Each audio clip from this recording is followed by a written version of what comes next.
Don't say a word. Just smile and go. What happened after left the Hell's Angel? Biker shocked. That's the warning a former outlaw gets from a trembling waitress, right before masked men storm the diner looking for her. He thinks walking away is the smart move, but the fear in her eyes won't let him leave. So he turns back. And that's when everything explodes. Because this isn't just a scared waitress. She's hiding from a powerful sheriff who controls entire biker gangs, the same world this man barely escaped. And when he chooses to protect her, he becomes a target, an outlaw to outlaws, overnight. But there's something she isn't telling him. Something big enough to destroy both of them if it gets out. Will he run from his past? Or fight the darkness he once served to save the one person who believes he can still be good? Tell me in the comments where you're watching from right now, and if this story speaks to you, make sure you hit subscribe so you don't miss the next one. The setting sun painted the Utah sky in brilliant shades of orange and purple as Tucker Rowan guided his motorcycle along the empty highway. The steady rumble of his bike beneath him had always been a source of comfort. But tonight something felt different in the cooling desert air. His weathered hands, marked with the faded remnants of old tattoos, gripped the handlebars as his eyes scanned the barren landscape for somewhere to stop.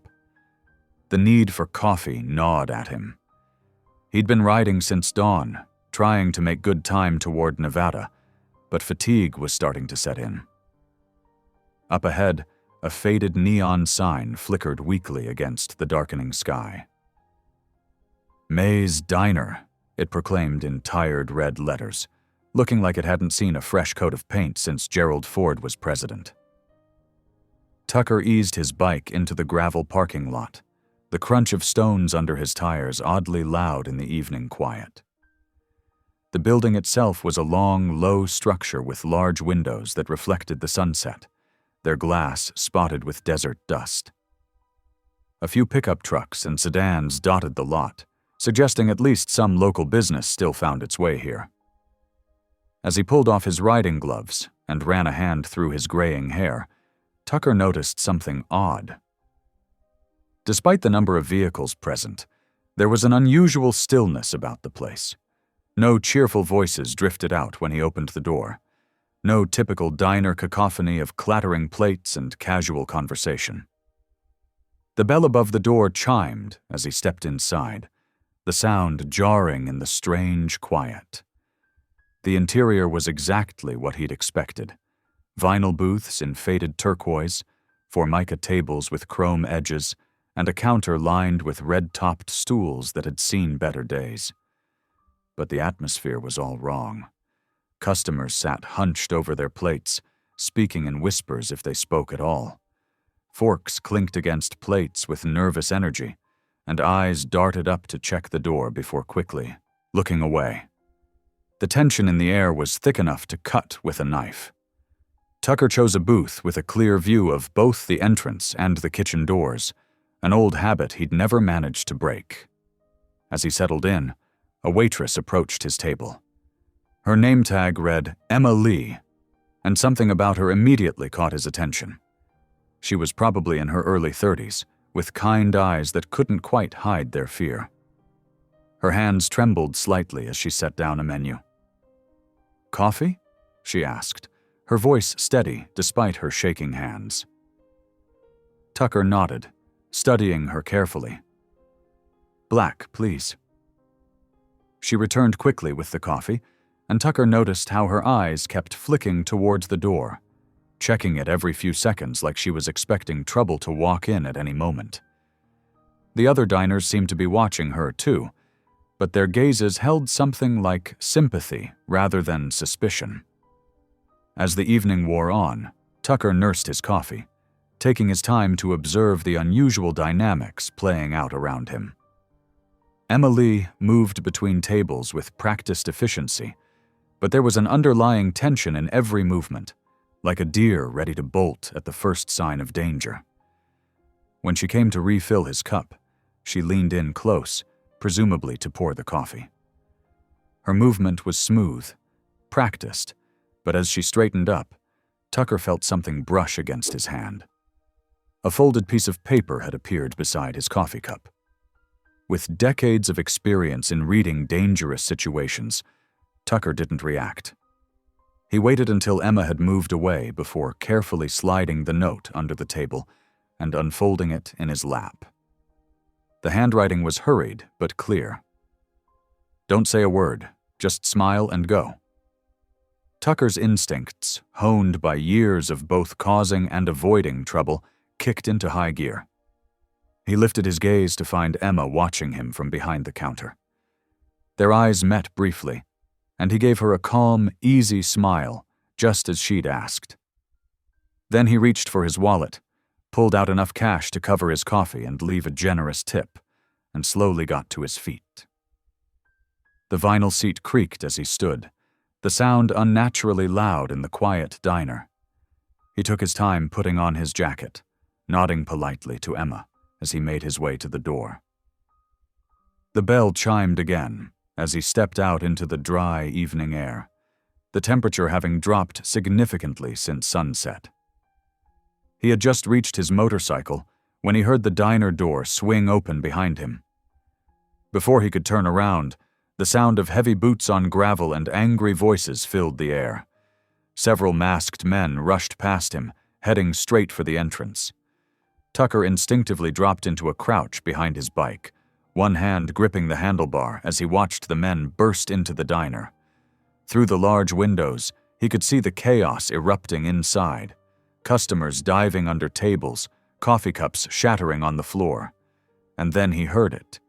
Emma's terrified cry cutting through the evening air, the sound hitting him like a physical blow. His fingers tightened on the handlebar as years of training and instinct warred with his desire to stay out of trouble, to continue the quiet life he'd built for himself.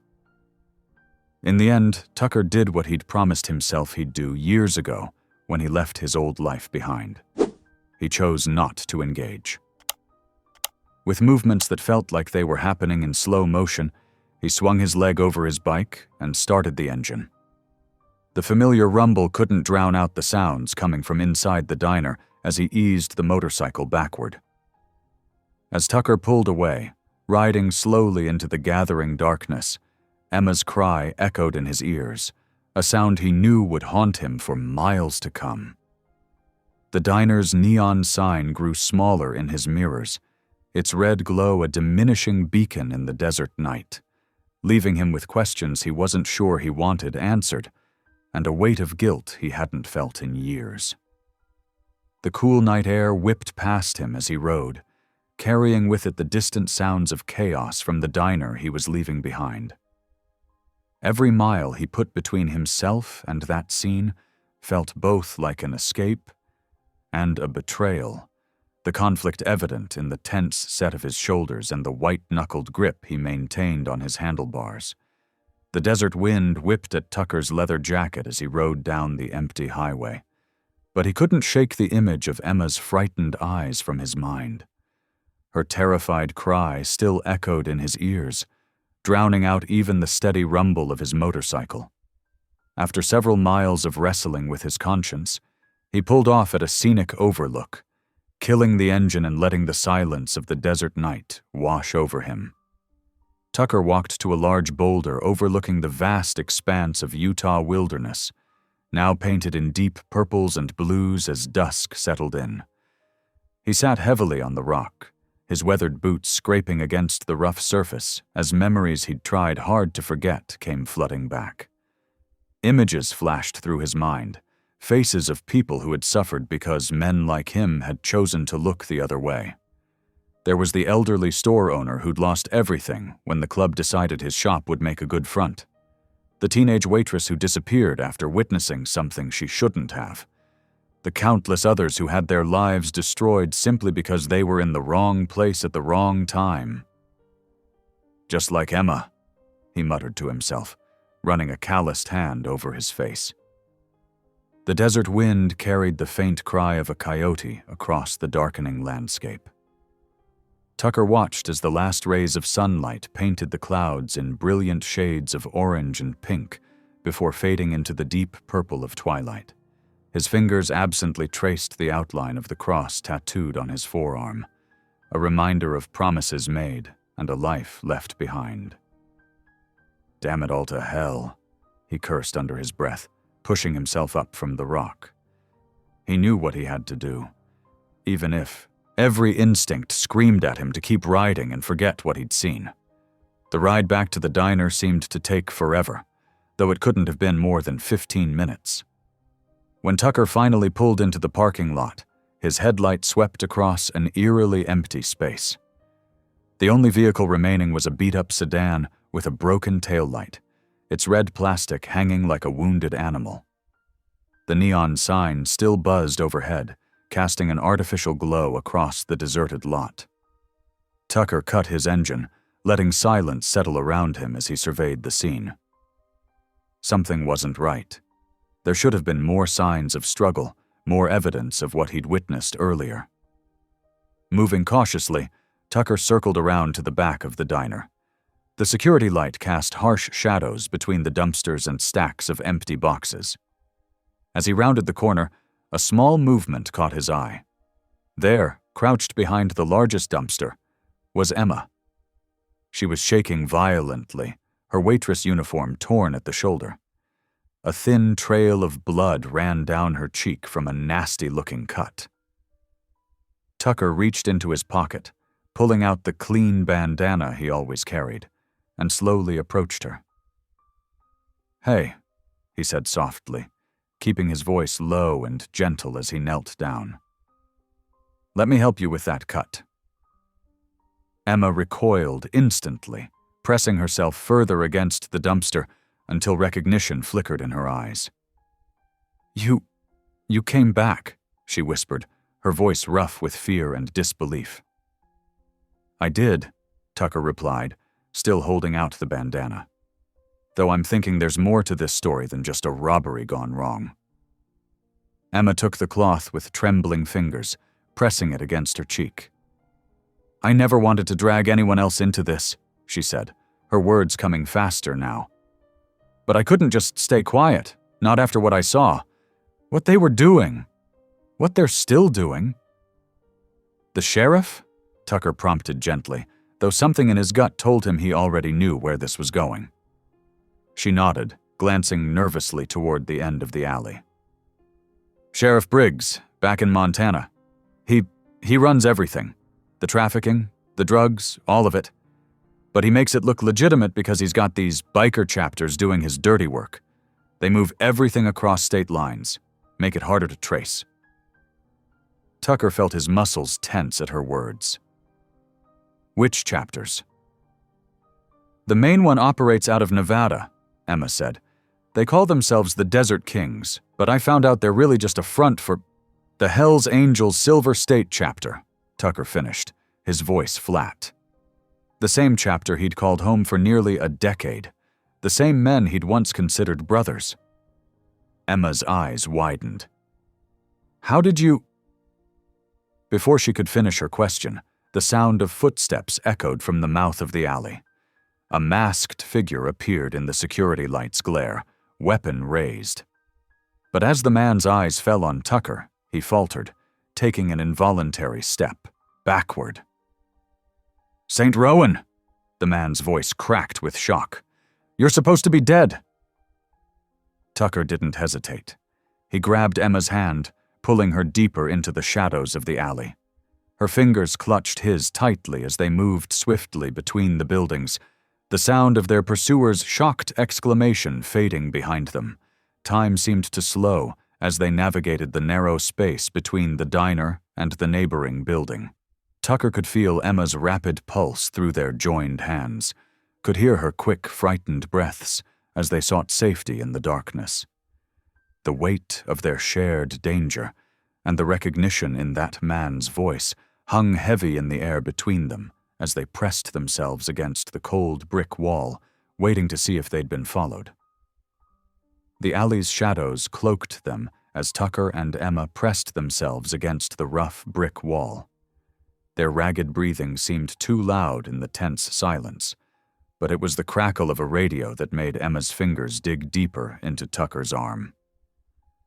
"Base," "This is Team 2, the masked man's voice carried clearly through the night air. "You're not going to believe this, but St. Rowan's alive. I repeat, St. Rowan is with the witness. How do you want us to proceed?" Tucker's jaw clenched at the static-filled response. The situation had just gotten exponentially worse. Not only was Emma being hunted, but now his own past had caught up with him.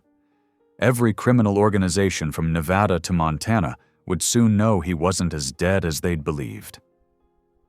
Emma's whisper was barely audible. "They know you." "Used to," Tucker murmured back, his eyes scanning the alley for movement. "Long time ago." Through the thin walls of the diner, they could hear boots stomping across the linoleum floor. The searchers had moved inside, giving them a narrow window of opportunity. Tucker touched Emma's elbow lightly, guiding her toward the back of the alley where his motorcycle waited. When she saw the bike, Emma froze.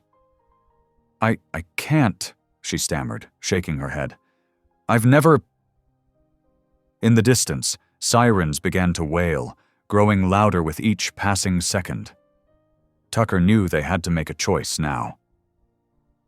"Emma," he said quietly but firmly, "I know you're scared, but right now that bike is your best chance of staying alive." She stared at him for a long moment, her face pale in the dim light. The sirens grew closer. Finally, she gave a sharp nod and followed him to the motorcycle. Tucker helped her climb on behind him, showing her where to hold and how to lean with the bike's movement. "Hold tight," he instructed, kick-starting the engine. The motorcycle roared to life, and they peeled away from the diner just as red and blue lights began to flash at the highway turnoff. The desert night enveloped them as Tucker guided the bike down empty back roads, putting as much distance as possible between them and their pursuers. The wind whipped at their clothes, and Emma clung to him tightly, her face pressed against his leather jacket. After 20 minutes of tense riding, Tucker spotted a small gas station, its fluorescent lights creating a pool of harsh brightness in the darkness. He pulled in, parking near the ice machine where shadows would help conceal them. "Wait here," he said, helping Emma off the bike. She sank down gratefully in the ice machine's shadow, looking exhausted and shell-shocked. Tucker went inside quickly, returning with bottled water and a basic first aid kit. As Emma sipped the water, Tucker carefully cleaned the cut on her cheek.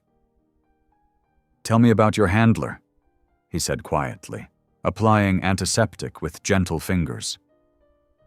Emma's hands trembled slightly around the water bottle. "Agent Phillips, he was good at first, really seemed to care about protecting me, but 2 weeks ago he just disappeared, stopped answering calls, missed our check-ins." She looked up at Tucker, her eyes haunted. "The day before he vanished, he seemed nervous, distracted. I think they either bought him off or threatened his family." Tucker nodded slowly, processing this information as he placed a butterfly bandage on her cheek. The implications were clear. Emma had no official protection anymore. She was completely alone, marked for death by powerful people who wouldn't stop hunting her. "I know a place," he said finally, packing up the first aid supplies. "An old safe house I used years ago when I needed to disappear for a while. It's not much, but it's secure and off the grid." Emma hesitated, clearly weighing her options.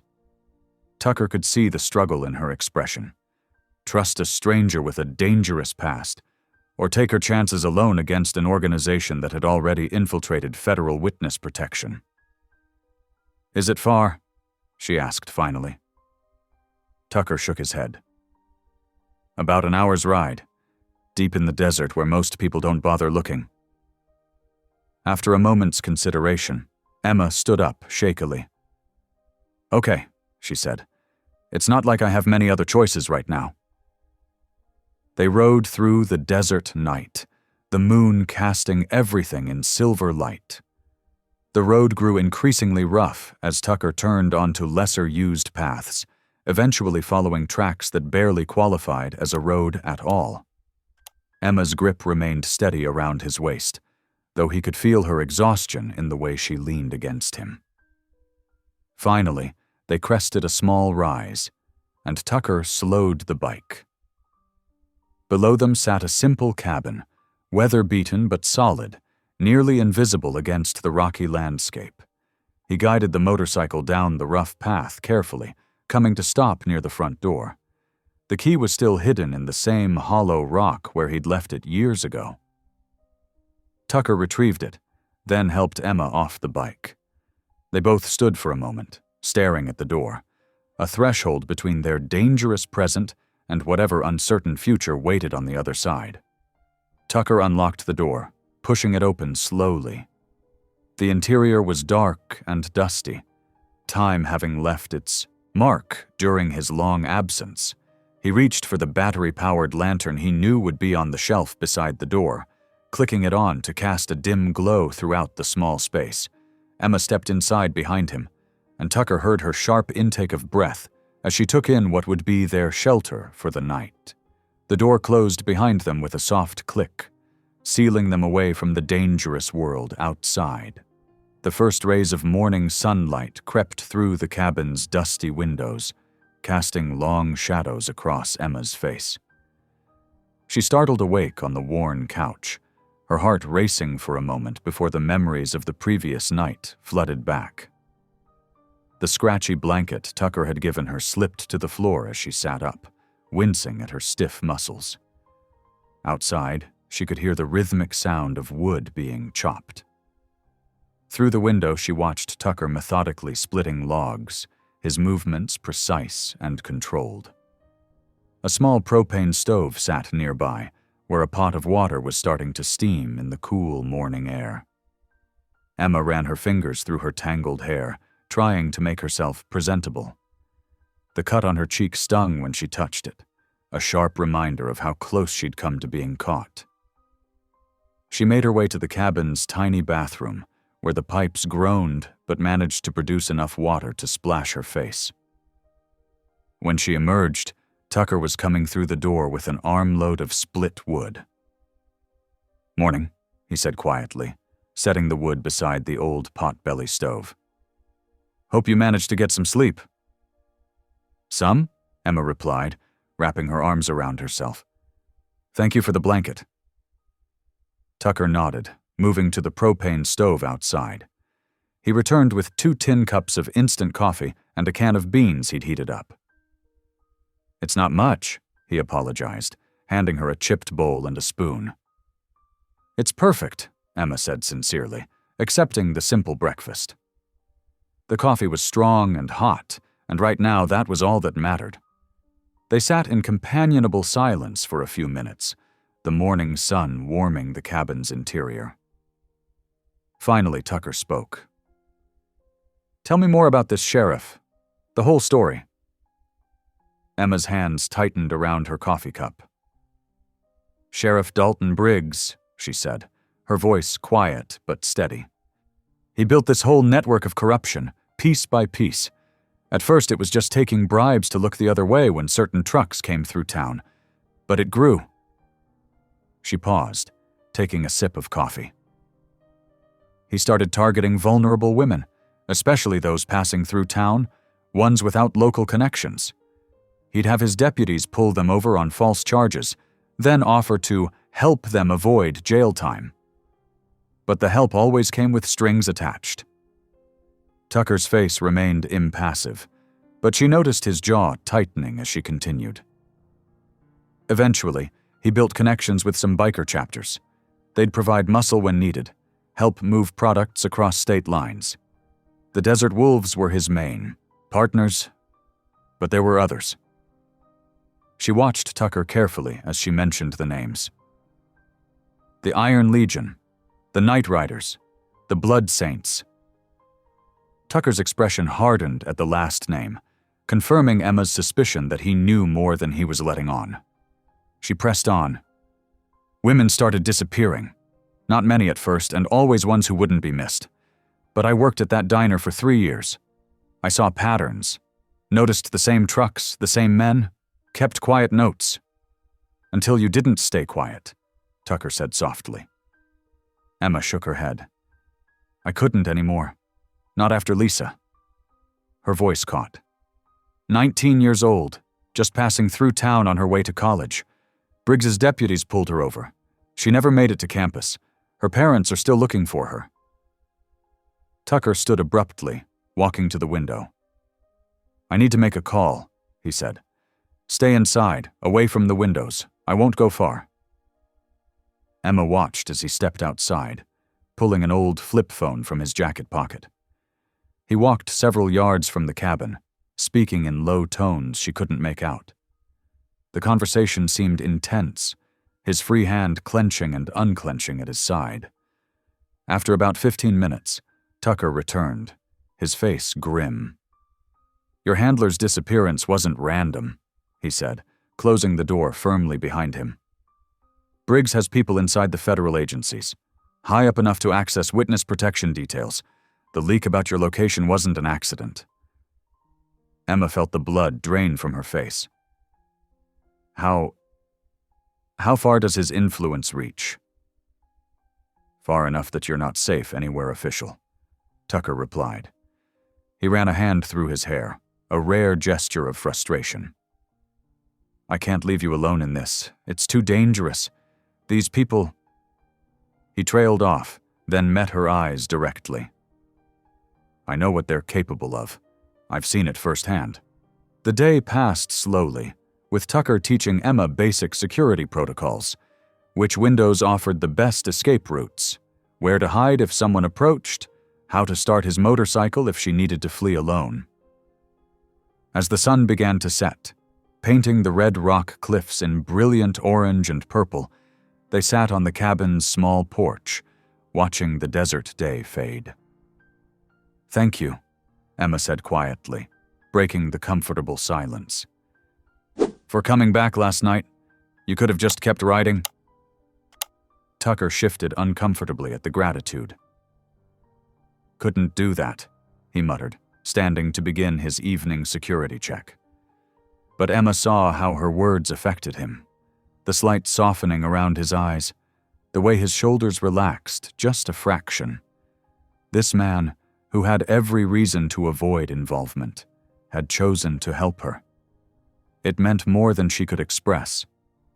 As darkness settled over the desert, Tucker methodically checked the perimeter and secured the cabin for the night. Unknown to them both, a figure had already picked up their trail, having spotted them at the diner the previous evening. In the growing darkness, the tracker was already closing in on their location. The desert sun crept over the horizon, painting the sky in shades of orange and pink. Tucker rose before dawn, his old habits from years on the road making early rising second nature. He pulled on his boots and stepped outside into the cool morning air, scanning the ground around the cabin for any signs of disturbance. His footsteps were nearly silent as he circled the building, checking every angle and approach. The desert sand and gravel showed no fresh tire tracks or footprints besides their own from yesterday. Tucker felt his shoulders relax slightly. They were still safe, at least for now. Inside the cabin, Emma had already started tidying up. She'd found an old broom in a corner and was sweeping away years of dust and desert sand. The simple act of cleaning seemed to transform the space, making it feel less like a hideout and more like a temporary home. Found some cans of food in the cupboard, she called out as Tucker came back inside.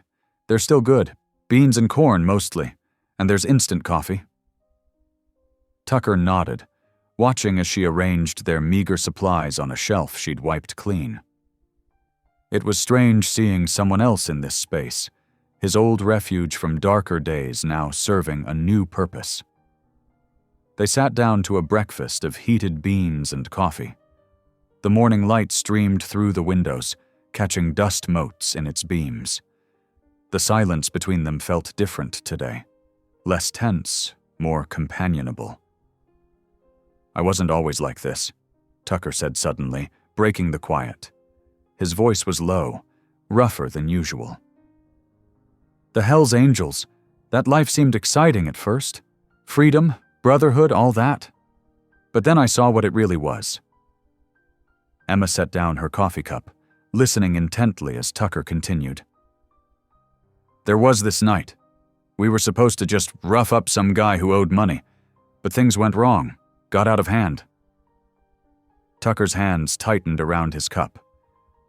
He had a family in the house, kids, the sounds they made. He shook his head. Something broke in me that night. Took me another year to finally leave, but that was the moment I knew I couldn't do it anymore. Emma reached across the table, hesitating before placing her hand on his arm.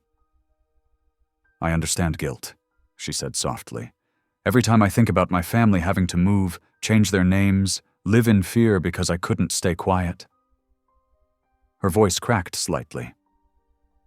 But we both did what we had to do, didn't we?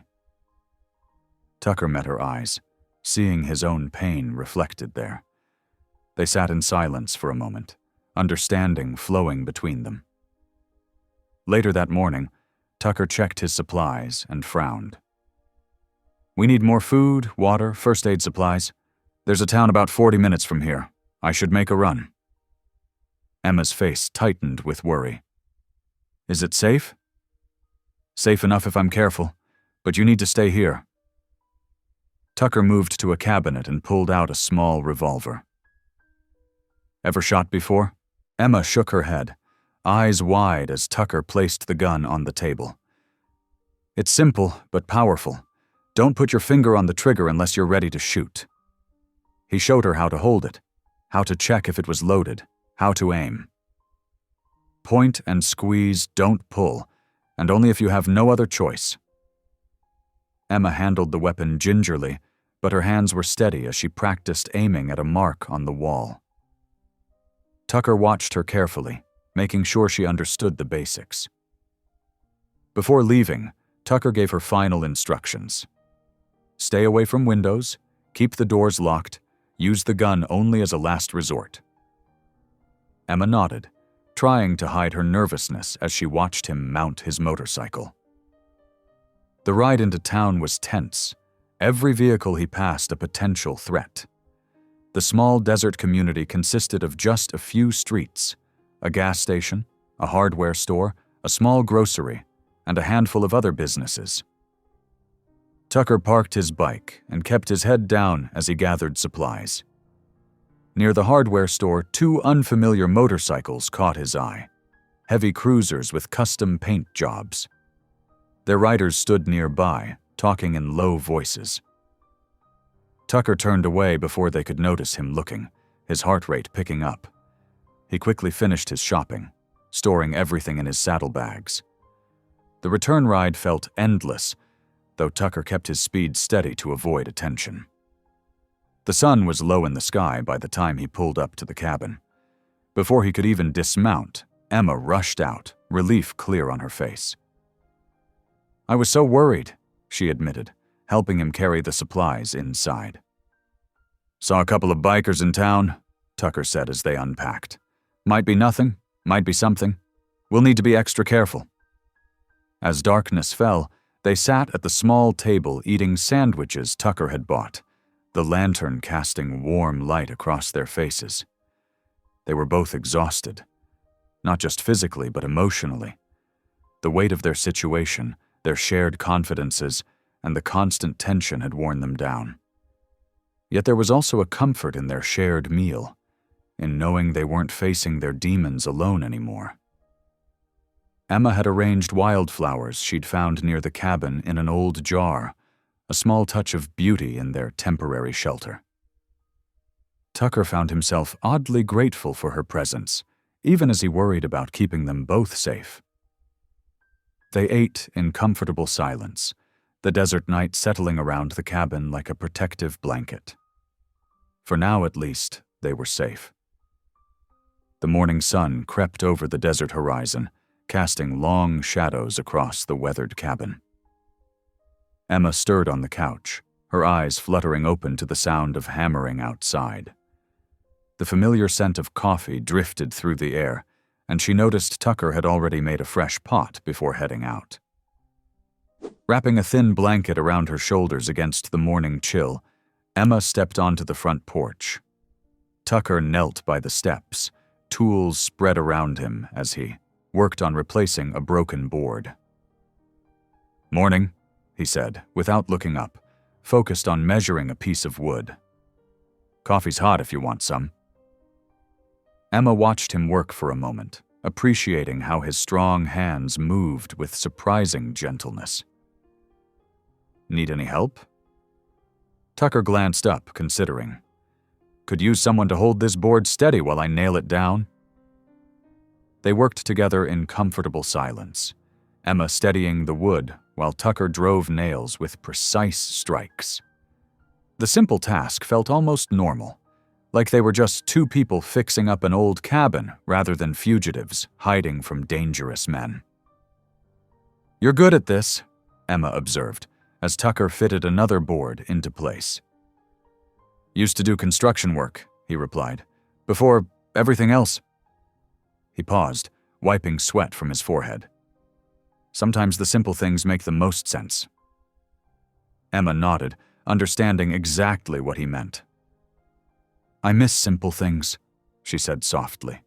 "Getting coffee with friends, using my real name, even just going to work without looking over my shoulder."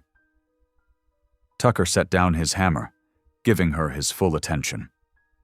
Emma hadn't meant to start talking, but now the words spilled out. "I had this little apartment above a bookstore. The owner, Mrs. Chen, would save mystery novels for me. I taught 3rd grade. My students—" Her voice caught. "They probably wondered why their teacher disappeared in the middle of the year." "You did the right thing," Tucker said quietly. "Those kids have a better chance now, with that sheriff exposed." "Maybe, but I lost everything. My job, my friends, they all think I just vanished. And this new name they gave me?" Emma shook her head. "Sometimes I wake up and forget who I'm supposed to be now." Tucker was silent for a long moment. "Names don't make the person," he finally said. "What you did, standing up telling the truth when it could cost you everything, that's who you are. No one can take that away." Emma blinked back tears, touched by his simple but profound words.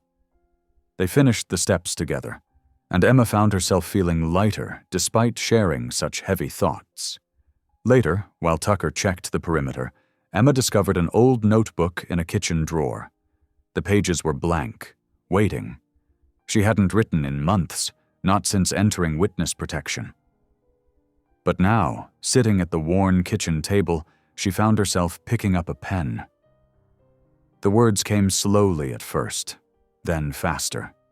She wrote about fear and loss, about guilt and hope, about the strange peace she'd found in this dusty cabin with an ex-biker who understood more than she'd expected. The familiar act of putting thoughts to paper felt like reclaiming a small piece of herself. Tucker came in quietly, noticed her writing, and moved to the other room to give her privacy. He checked his phone, something he did regularly but discreetly. This time, a message made his jaw tighten. "Sheriff's reaching far. Someone sold him a list. You're on it." Tucker deleted the message immediately, his mind racing. He'd suspected the sheriff had broader connections, but this confirmed it. He glanced at Emma, still absorbed in her writing, and decided not to share this new worry. She carried enough weight already. As afternoon faded toward evening, Emma discovered some basic ingredients in their supplies and decided to attempt a simple stew. The familiar routine of chopping vegetables and measuring spices settled her nerves. "Something smells good," Tucker said, coming in from another perimeter check. "Just throwing things together," Emma replied. "Though I have to warn you, I once burned instant mac and cheese." Tucker's laugh surprised them both, a deep, genuine sound that made his eyes crinkle at the corners.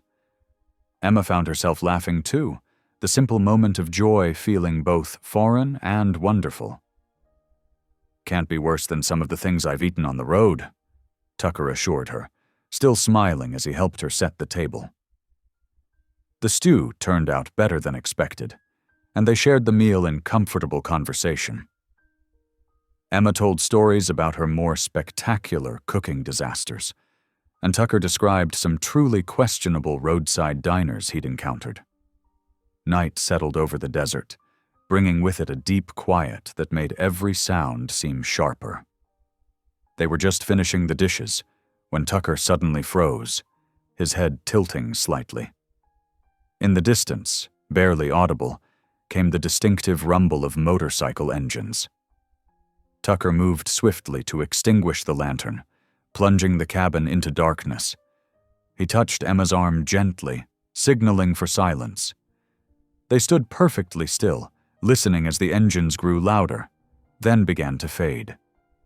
Emma's hand found Tucker's in the darkness, gripping it tightly. She was trembling, the reality of their situation crashing back after their brief evening of normalcy. The hunters were getting closer, searching in an ever-tightening circle. They remained motionless until the last echo of engines disappeared into the night. Tucker squeezed Emma's hand once before letting go, a silent reassurance in the darkness. But they both knew the truth. Their sanctuary wouldn't stay secret forever. The first rays of sunlight crept over the eastern horizon, painting the desert landscape in soft pinks and golds. Tucker moved silently along the ridge overlooking the cabin, his boots careful on the loose rocks. Years of experience had taught him how to read the land, and what he saw now made his jaw tighten. Fresh motorcycle tracks cut through the sand, their tread still sharp in the early morning light. At least one bike had circled the area during the night, probably scouting. Tucker knelt to examine the tracks more closely, noting their depth and direction. The rider had been thorough, methodical, not some random desert wanderer. When he returned to the cabin, Emma was already awake, heating water for coffee on the propane stove. She looked up, quickly, reading his expression. "Someone was here," she said. It wasn't a question. Tucker nodded, keeping his voice steady. "One bike, maybe more. They circled the area but didn't come too close. Still, we should move for a while, throw them off our trail." Emma's hands shook slightly as she poured the coffee, but her voice remained calm. "Where will we go?" "I know these back roads well," Tucker said, accepting the cup she offered. "We'll take the long way around, stick to the shadows. It'll give me a chance to show you some escape routes, just in case." They packed quickly and efficiently, taking only what they needed. Tucker helped Emma secure her jacket, showing her how to tighten the straps against the desert wind. The morning air was still cool as they mounted the motorcycle, but they both knew the heat would build quickly. Tucker guided the bike carefully along lesser-used trails, avoiding the main roads. He took a weaving path through narrow canyons and across dry creek beds, occasionally stopping to point out landmarks. "See that rock formation?" he said during one stop, pointing to a distinctive red spire. "Looks like a church steeple. If we ever get separated, head for that. There's a hidden cave system at its base." Emma nodded, committing each detail to memory. The desert that had once seemed empty and threatening was slowly becoming a map of potential sanctuaries. Around midday, they reached a remote overlook. The view stretched for miles, offering both beauty and the tactical advantage of being able to spot approaching vehicles. They sat on sun-warmed rocks, sharing water and the simple sandwiches they'd packed. Emma watched a hawk circle lazily overhead, its wings catching the thermals. "My mom would have loved this view," she said softly. Tucker turned toward her, waiting. "She raised me by herself," Emma continued, her eyes still on the hawk. "Worked 2 jobs sometimes, but she never complained. She always said doing the right thing matters more than doing the easy thing." Emma's voice caught slightly. When I first discovered what the sheriff was doing, the trafficking, the corruption, I thought about staying quiet. I was scared, but I could hear my mom's voice in my head, clear as day.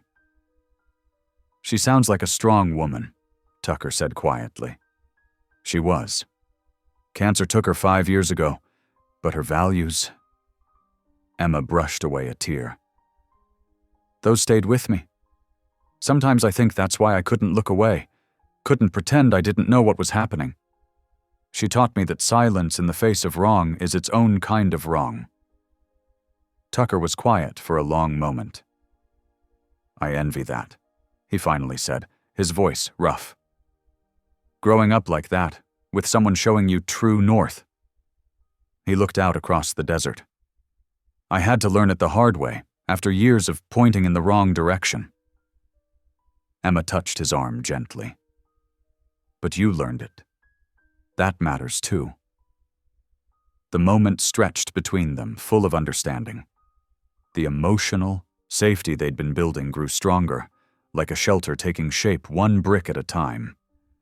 They stayed at the Overlook longer than planned, talking about their pasts, their hopes, their regrets. The conversation flowed naturally, punctuated by comfortable silences. Tucker found himself sharing stories he'd never told anyone, about leaving the Hells Angels, about trying to find redemption in small acts of kindness. As the afternoon sun began to dip, Tucker's phone buzzed. The message was from his contact again, this time with concrete details about the sheriff's financial operations. Tucker read it twice, then deleted it carefully. I need to meet someone tomorrow, he told Emma. Someone who might be able to help us understand what we're up against. Emma nodded, trust evident in her eyes. It struck Tucker how quickly that trust had developed between them, how precious and fragile it was. They took a different route back to the cabin, Tucker constantly checking their surroundings for signs of pursuit. The sunset painted the desert in deep oranges and purples by the time they arrived, the temperature dropping rapidly, as it always did at night. Inside, they moved through their evening routine with comfortable familiarity. Emma heated soup while Tucker secured the perimeter. They ate quietly, both physically and emotionally exhausted from the day's journey. You should get some sleep, Tucker said as they finished. We've covered a lot of ground today. Emma looked like she wanted to argue but couldn't fight a yawn. What about you? I'll turn in soon, he said, the lie coming easily. He had no intention of sleeping, not with fresh tracks so close to their sanctuary. Emma hesitated, then surprised him by stepping forward and hugging him quickly. Thank you, she whispered, for everything. Before Tucker could respond, she disappeared into the bedroom. He stood for a moment, touched by the simple gesture of trust and gratitude. Throughout the night, Tucker moved silently through the cabin, checking windows, listening to the desert sounds. He cleaned his gun, made coffee, and watched the stars wheel overhead through the kitchen window. In the other room, he could hear Emma's steady breathing, peaceful for the first time in days. He would keep her safe, whatever it took. The mid-morning sun beat down on the cabin as Tucker double-checked his motorcycle's saddlebags. Emma stood in the doorway, arms crossed, her face tight with worry. I should come with you, she said for the third time. What if something happens while you're gone? Tucker shook his head, adjusting the straps. That's exactly why you need to stay here. If we're both out there, we're twice as exposed. He straightened up and walked over to her. I won't be gone more than 3 hours.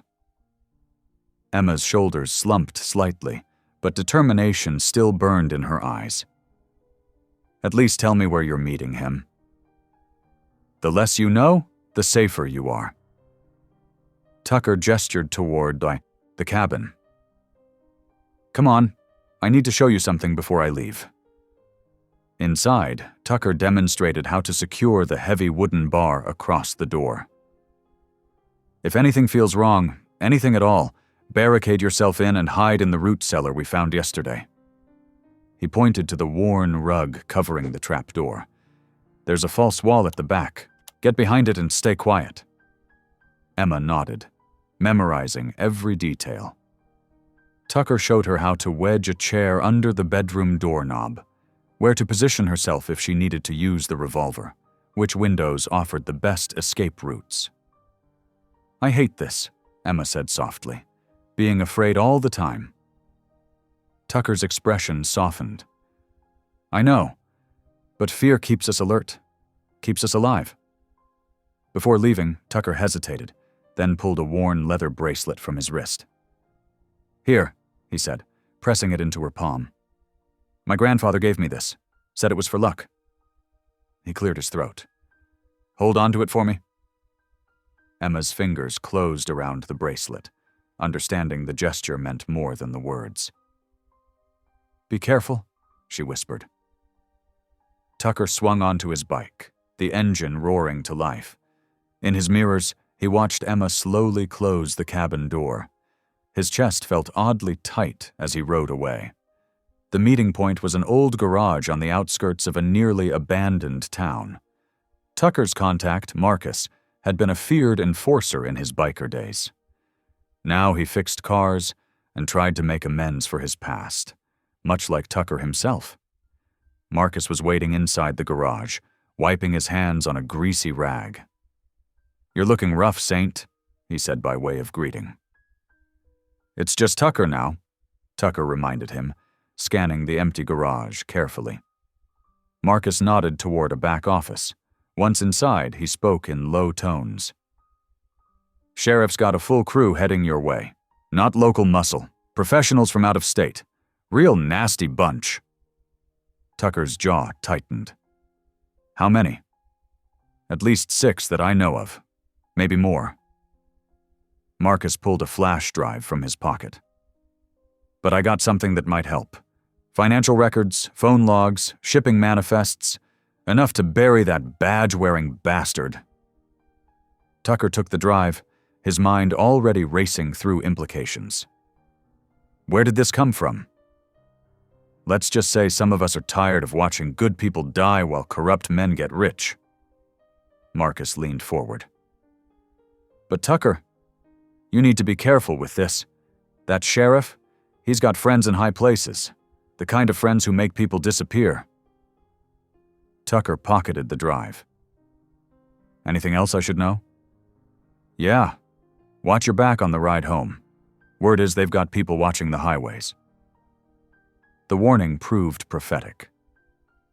20 minutes into his return journey, Tucker spotted a motorcycle following at a distance. He took a sharp turn onto a dirt road, kicking up a cloud of dust. The bike behind him followed.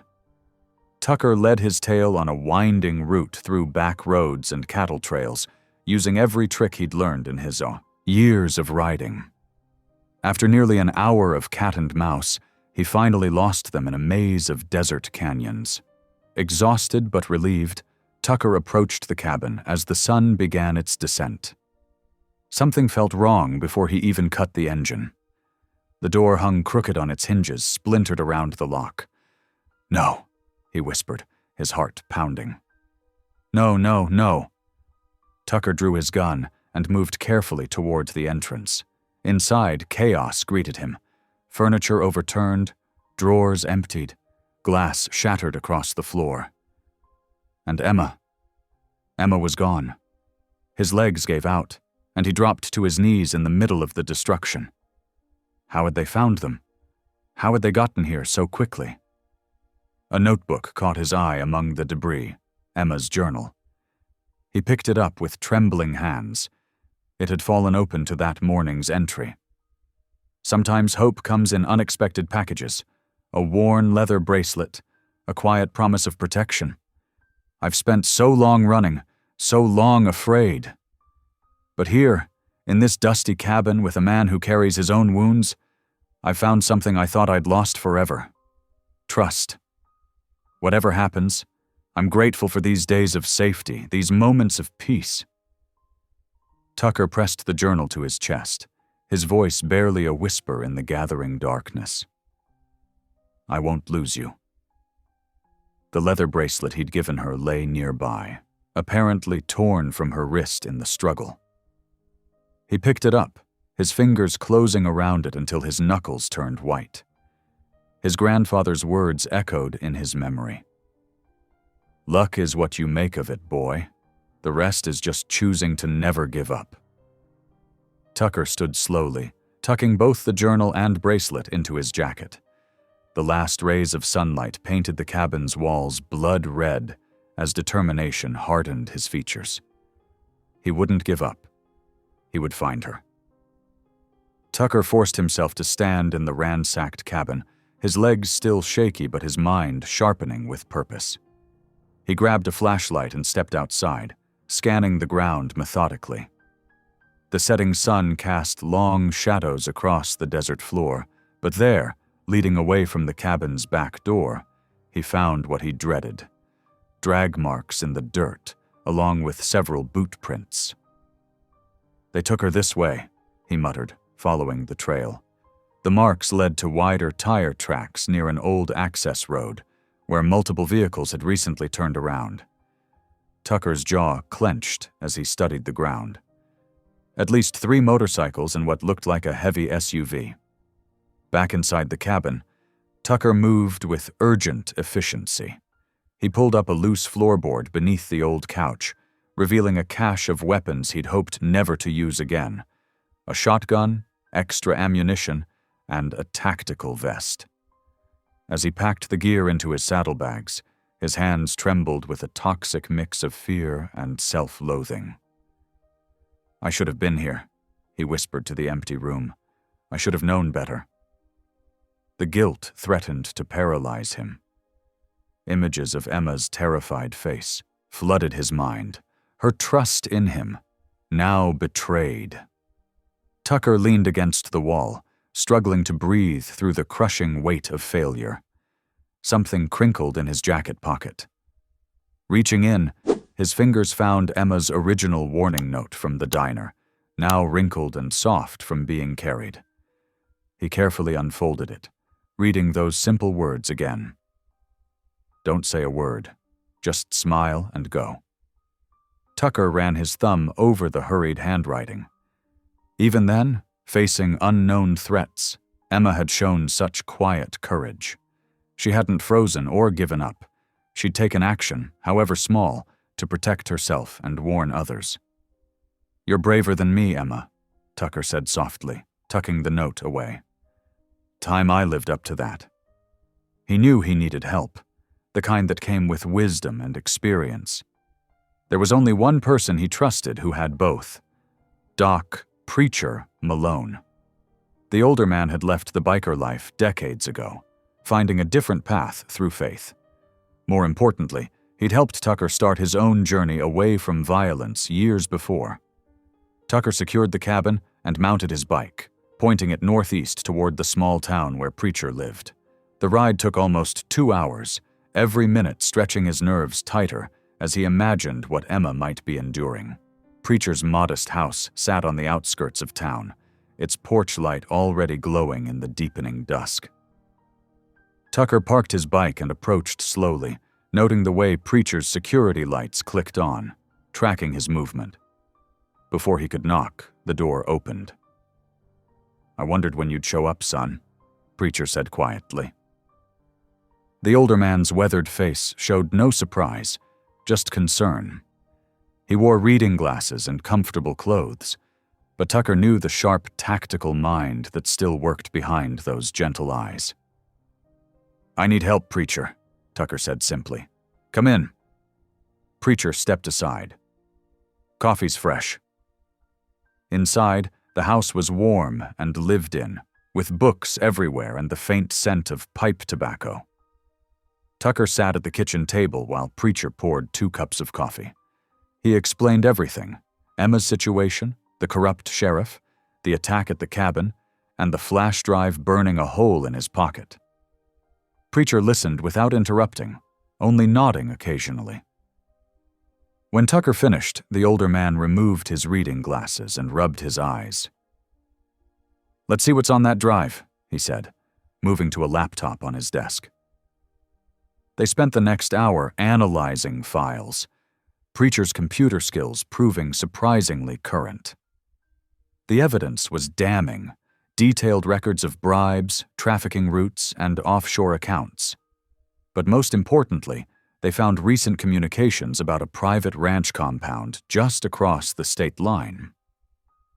"That's where they've taken her," Preacher said, pointing to satellite images of a heavily secured property. "Sheriff likes to handle his problems personally. Place has guards, cameras, the works." Tucker studied the layout. "I can't leave her there." "No," Preacher agreed. "You can't."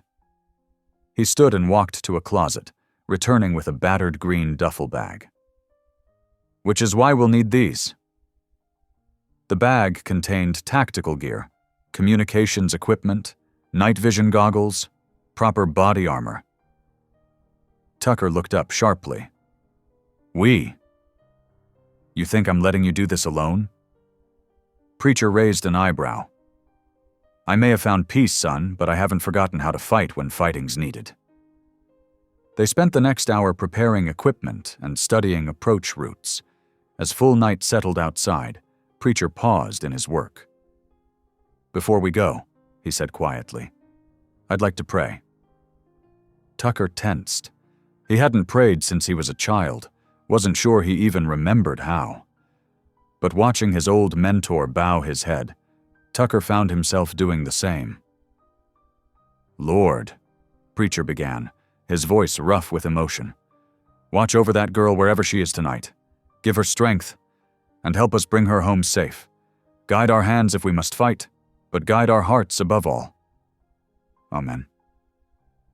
"Amen," Tucker whispered, surprising himself. The word felt strange on his lips, but somehow right. Outside, the night wind picked up, carrying the scent of sage and desert rain. They loaded their gear as the first stars appeared, each man focused on the dangerous task ahead. 2 motorcycles moved like shadows through the moonlit desert, their engines barely a whisper. Tucker led the way, with Preacher following close behind, both riders wearing dark clothing that blended with the night. They'd disabled their headlights, relying on night vision gear to navigate the rough terrain. 1 mile from the sheriff's compound, they killed their engines and crawled up a rocky ridge. The compound sprawled below them, a main house, several outbuildings, and a tall fence lined with security lights. Guards patrolled the perimeter, their rifles reflecting the harsh flood lamps. "There," Preacher whispered, pointing to a storage building. "That's our target." Inside that building, Emma sat tied to a metal chair, her wrists raw from the ropes.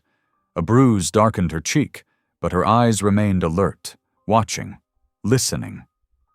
Through the thin walls, she could hear bikers talking outside. "Boss wants her gone tonight," one voice said. "Got a buyer willing to make her disappear, permanently." Emma's heart raced, but she forced herself to stay calm, remembering Tucker's steady presence. Tucker and Preacher moved with practiced efficiency. They split up, Preacher heading for the main power box while Tucker targeted the security system. Years of experience made their movements precise, deliberate. The compound plunged into darkness as Preacher cut the power lines. Shouts of confusion erupted. Tucker used the chaos to slip past the guards, moving like a ghost through shadows. He reached the storage building's back door just as emergency generators kicked in, casting everything in dim, uneven light. The door creaked, open. Emma's head snapped up, fear crossing her face until she recognized Tucker. Their eyes met, and relief flooded through her so strongly she nearly cried out. Tucker pressed a finger to his lips and quickly cut her bonds. "Can you walk?" he whispered. Emma nodded, rubbing her wrists. "They didn't hurt me much, just scared me." A shout from outside made them both freeze. "Check the storage building," Tucker pulled Emma behind a stack of crates as footsteps approached. The door burst open, and a guard swept his flashlight across the room. Emma held her breath, pressing close to Tucker's side. The guard took another step forward. Tucker tensed, ready to move, when a brilliant red flare arced across the compound, drawing everyone's attention. Preacher's diversion. "Someone's on the north fence," a voice yelled. The guard ran out, leaving the door open. Tucker grabbed Emma's hand. "Ready?" They sprinted from their hiding spot, but halfway to the fence, a spotlight caught them. Gunfire erupted, bullets sparking off metal siding nearby. "Down!" Tucker pulled Emma behind stacked hay bales as more bikers emerged from the shadows. Emma's hands shook as Tucker pressed a small revolver into them, the same one he'd taught her to use at the cabin. "Remember what I showed you?" he said quietly. When a biker rounded the hay bales, Emma didn't hesitate. She fired once, hitting his shoulder. He fell back, cursing. More gunfire peppered their position. They were pinned down, surrounded. Tucker checked his ammunition, his face grim. Then another flare shot up, this one landing among parked motorcycles. Gas tanks exploded, sending flames into the night sky. In the chaos, Tucker spotted a truck with keys still in the ignition. "When I say run, head straight for that pickup," he told Emma. "Don't stop, don't look back." She gripped his arm. "Together." Tucker nodded. They waited for Preacher's next distraction, a series of small explosions near the main house that drew everyone's attention. "Run!" They sprinted across open ground, Emma's heart pounding with each step. Tucker reached the truck first, yanking the door open and helping her inside. The engine roared to life just as shouts went up behind them. Tires spun in gravel as Tucker floored the accelerator. They crashed through a gate, metal screaming. In the rearview mirror, Emma saw the compound erupting into chaos, fires burning, men running, vehicles starting up in pursuit. But they were already disappearing into the desert night, leaving only dust in their wake. The old mining shack creaked in the pre-dawn wind. Dust floated through pale shafts of early light as Tucker, Emma, and Preacher huddled around a battery-powered lantern. Their faces were tired but alert, still running on adrenaline from the night's escape. "Agent Riley Donovan," Preacher said, showing Tucker a number on his phone. "She's as straight as they come. Helped me years back when I was ready to leave the life." Tucker nodded and connected the flash drive to his phone. His fingers hesitated over the screen before sending the evidence. Emma watched him, seeing the weight of this moment in his shoulders. "It's done," Tucker said quietly. The wait that followed felt endless. Emma leaned against Tucker's arm, her body finally giving in to exhaustion. He stayed perfectly still, letting her rest while his eyes remained fixed on the phone. Preacher paced by the window, checking the horizon. "Movement," Preacher announced after what felt like hours. The distinctive thrum of helicopter rotors filled the air. They stepped outside, squinting against the rising sun. 3 black helicopters swept over the desert, heading toward the sheriff's compound. Behind them, a convoy of federal vehicles kicked up dust clouds on the access road. "Let's get higher," Tucker suggested, leading them up a narrow trail to the ridge. From their vantage point, they watched the raid unfold. Federal agents swarmed the compound with military precision. Even from this distance, they could see figures being led out in handcuffs. First the sheriff's biker allies, then Sheriff Briggs himself. The corrupt lawman's shoulders slumped as agents guided him into a waiting vehicle. Emma grabbed Tucker's hand, squeezing it tight. "It's really over," she whispered. A few minutes later, Preacher's phone buzzed. "Agent Donovan's on her way up. Says to stay put." They heard the crunch of tires on gravel, and a black SUV appeared below. A woman in her late 40s emerged, her FBI jacket stark against the desert backdrop. She climbed the trail with practiced ease. "Doc Malone," she greeted Preacher with a firm handshake. "Been a while." "Too long, Riley," Preacher replied warmly. Agent Donovan turned to Emma, her professional demeanor softening. "Ms. Carver, I want to personally apologize for the breakdown in your protection. We've already identified the compromised agents." Emma straightened. "What happens now?" "The evidence you provided, combined with what Mr. Rowan delivered, gives us everything we need. The sheriff's entire network is falling apart as we speak." Agent Donovan smiled. "You're free, Miss Carver. No more hiding, no more running." Tears welled in Emma's eyes as the words sank in. Freedom. After months of fear, the simple promise of normalcy felt overwhelming. "There is one more thing," Agent Donovan continued, turning to Tucker. "Your testimony about your former chapter's connection to these operations would be invaluable. But given your history, I understand if you'd rather not."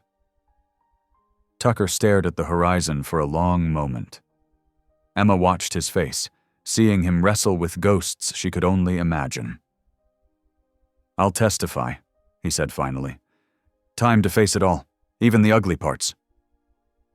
Emma's heart swelled with pride.